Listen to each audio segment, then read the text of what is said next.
Hey guys, what's up? This is Eric and welcome to what is undoubtedly, indisputably the best cooking show on the internet. This is Noms. Now, why is this the best show on the internet? It's because we only do it once a year. You guys, it's been over a year since I cooked something for you guys and I figured I should do it today because we should. Why not? You guys wanted it, you asked for it. And so I haven't cooked in a while.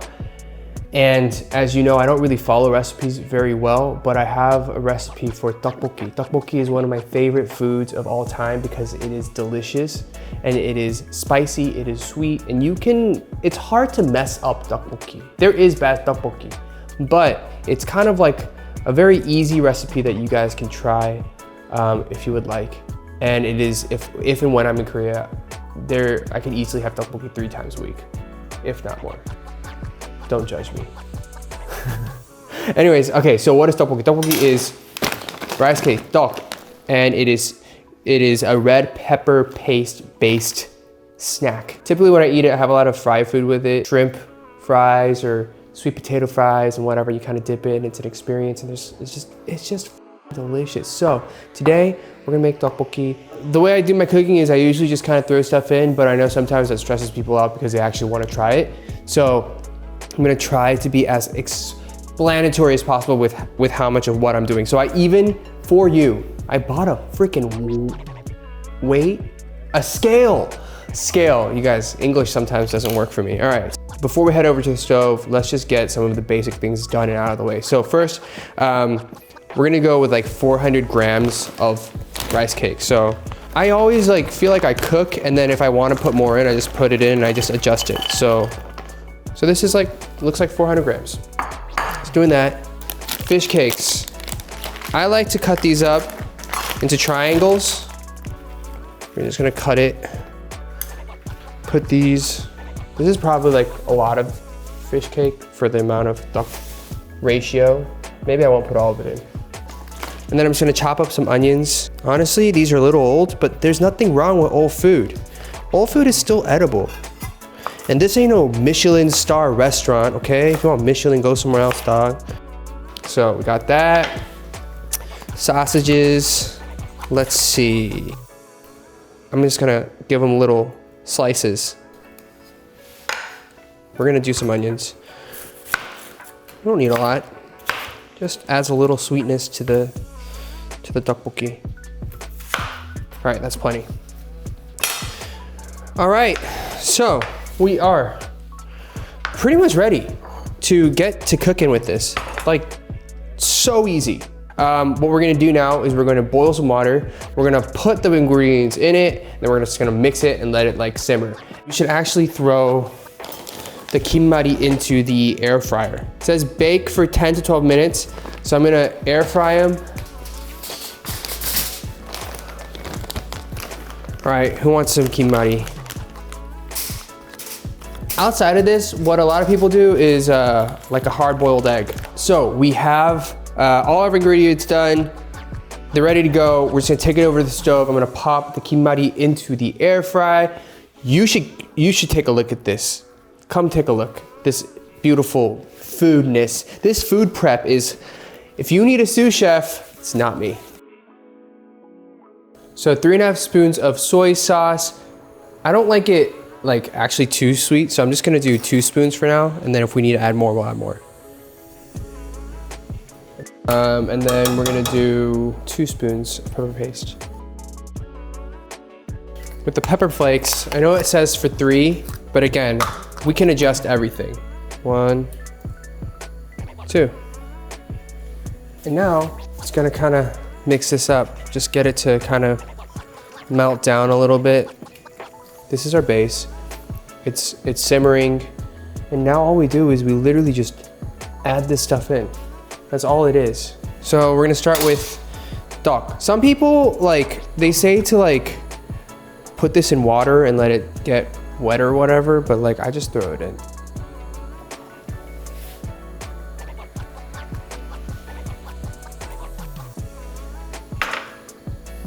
So here we have our first problem. I clearly put too much stuff in here.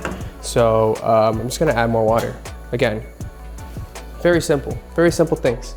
It's really hard to mess up tteok-bokki because there are so many different ways to make it, and you can literally make it according to your taste and what you like. So we put everything in, now we just let it boil. We just let it come to a boil and just cook. It's like literally all you do.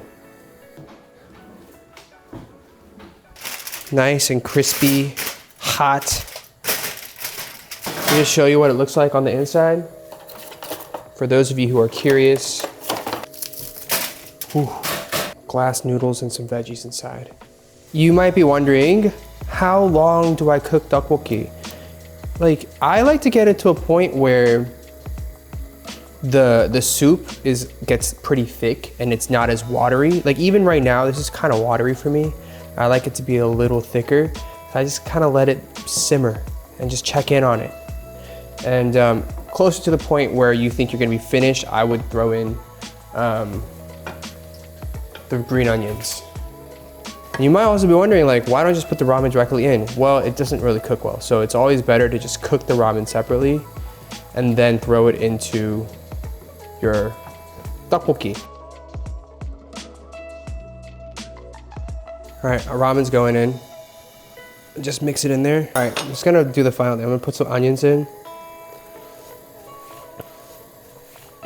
And then what I tell you about sesame seeds, they're like the glitter, but not the annoying kind of glitter. They're like the perfect amount. They're like fireworks. Now it looks complete. There's your tteok-bokki. All right, cool. So we made tteok-bokki, which turned into rapbokki. I'll be very honest. I haven't done this in a very long time, so I'm curious as to see how it tastes. Let's go. I'm just gonna go with the ramen first and with some fish cake, all right?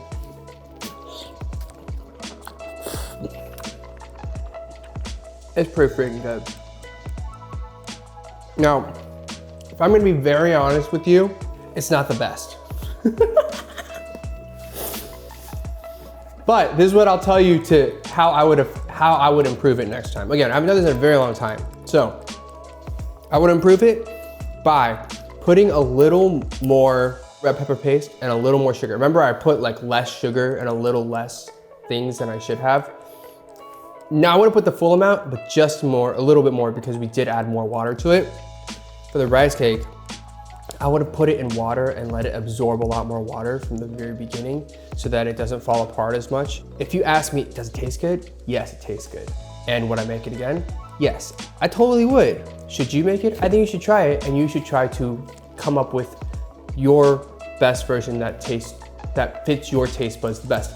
Other ways to make this even better is, if you want, you could put cheese on it. You melt the cheese on top and it's like a cheesy tteok-bokki.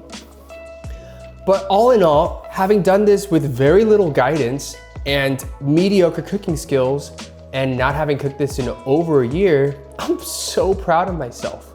And now I'm just gonna continue to eat, so goodbye. Will I do Nom Noms again? I don't know. That really largely depends on you. So if this video gets a lot of views and you leave me a lot of comments on like what I should cook, then maybe I'll be inspired. That's really largely dependent on how you guys leave comments and if you subscribe, like, whatever they do on the social medias. But do it. Let me know what you want to see me cook. It doesn't have to be Korean. It could be anything else as well. It could be a fiasco, but that's life. Now, I need to eat, so please go away and watch some other video.